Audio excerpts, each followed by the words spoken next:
There's a shortage, a serious shortage of dozens of chemotherapy drugs in the United States right now. Right. Cancer patients want lawmakers to take notice and to do something. Fox 4's Lori Brown joins us now with more on a congressional hearing about the shortage. Lori. Heather, while the causes of the drug shortage may be complex, lawmakers say that the U.S. is only using half of its capacity for drug manufacturing right now. One woman hopes that her story will motivate lawmakers to make changes before it's too late. 2.5 months at the most. I felt a lump. Within 10 minutes, I was in the parking lot getting a mammogram. Melissa LaRoche was diagnosed with triple-negative breast cancer, the most aggressive form.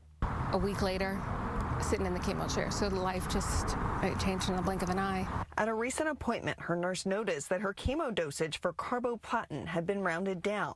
Experts say that is one of the strategies oncologists are advised to use as they grapple with a shortage of the life-saving medication.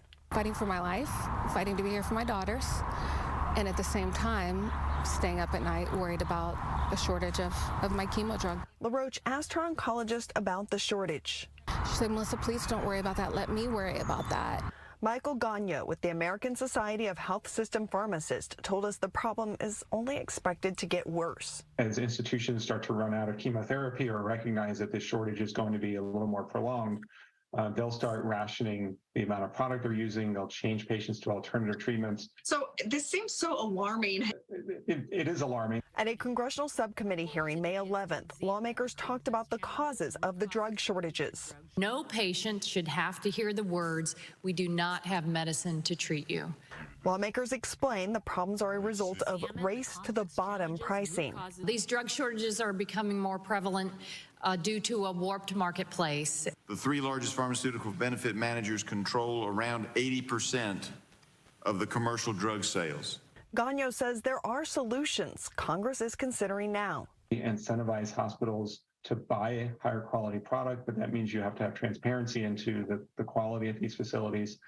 There are some newer manufacturing technologies. Gagno says people like LaRoche making their voices heard is the key to change. Talk to your provider about the shortages and see how you may be affected. And then to, yes, take action. Reach out to your senator, to your congressperson, and let them know that this is a problem. You've been impacted personally. For LaRoche, it is a second battle she never thought she would need to fight. But people will die if we do not solve this shortage.